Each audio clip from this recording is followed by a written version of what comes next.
Please welcome Fernando Eimbcke. Thank you very much.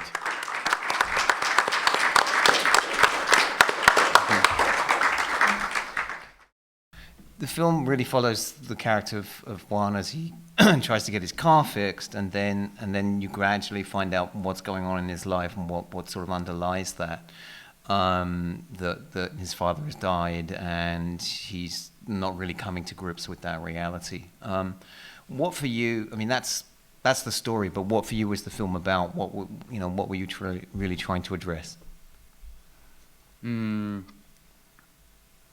It's a film about escape, and the character tries to escape. As I wanted to escape about this thing, I didn't want to make this film.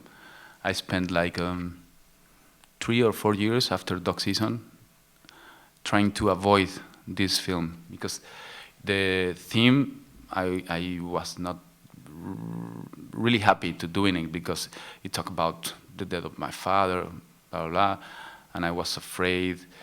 But at the end, I did it, the film, and I like it very much. But I was like Juan. I was trying to escape from the reality, to confront the idea of a dead father. So it's a story about escape, but there's no place to escape. Your co-writer, Paula Markovic.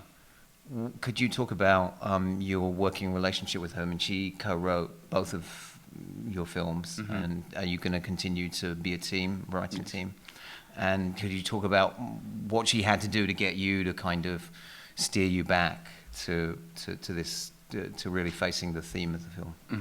In Lake Tahoe, she was a very, very, very important part of the film. I went with her with a very simple idea about a character looking for something. I was obsessed during the making of Dog Season. I was obsessed with bicycle thieves from Vittorio De Sica. I was obsessed with a character looking for something very, very simple in the surface, but very, very profound. And I finished Dog Season, and I went with Paula, and I told her, well, I have this story about a boy looking for something. At the beginning, the character was looking for a record, something like that. And she proposed me to talk about death, the death of a father. And I didn't want it. And when I finished the first draft, I thought that it was really, really, really bad. And Paula was like, no, it's good, the script is good. Then we went to Sundance, to the Screenwriters Lab, and I was like, it's great, but the script is not good. And Paula was like, it's good, don't be afraid. And all the time I was thinking that the script wasn't good.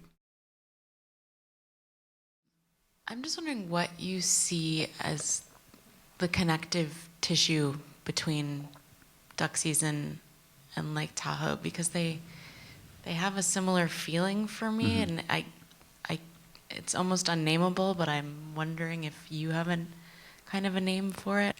Yes, I found that there's a lot of characters that they don't have the capacity to communicate between them. and at the end, they communicate in the most profound way. I love that in Dog Season and in Lake Tahoe. They can't communicate. It's impossible, and it's like it happens to me all the time. No, in life, it's really difficult to communicate, but the story takes you, no, to see how the characters ends communicating between them in the most beautiful way for me. I hope that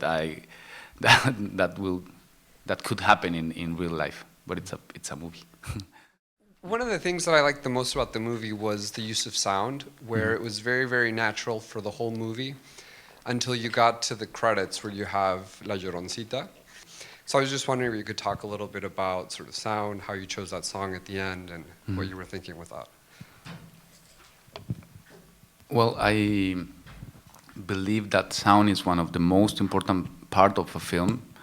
It's as important as the image. I think that people doesn't give that importance to the sound in the films. I was obsessed with the sound. I didn't want to use music because I love music, and I think that as a film director, you have the great chance to make music with sound, to make music with the wind, with the tree, with the steps, and that's one thing I learned from Robert Bresson, and it was amazing. It was amazing to discover that world of sound. Robert Bresson wrote that the ear is more imaginative than the eye, and that's an amazing concept for me. And yes, we spent more time doing the sound mixing than the editing process. We spent a lot of time in the sound mixing. It was like a very obsessive, and all the people, friends or the producer, were like, "Don't worry, it will not be heard in the cinemas. No, the sound is horrible." And I was like, "I don't care. I can't live with the sound. It's not really nice. I'm obsessed." And it's a huge tool in cinema. It's amazing. I think it's one of the most important parts. Where would you place yourself within current Mexican cinema? In the kind of filmmakers that are looking for freedom to do the things that we believe. I respect a lot Carlos Regadas for doing his films the way he wanted to make it.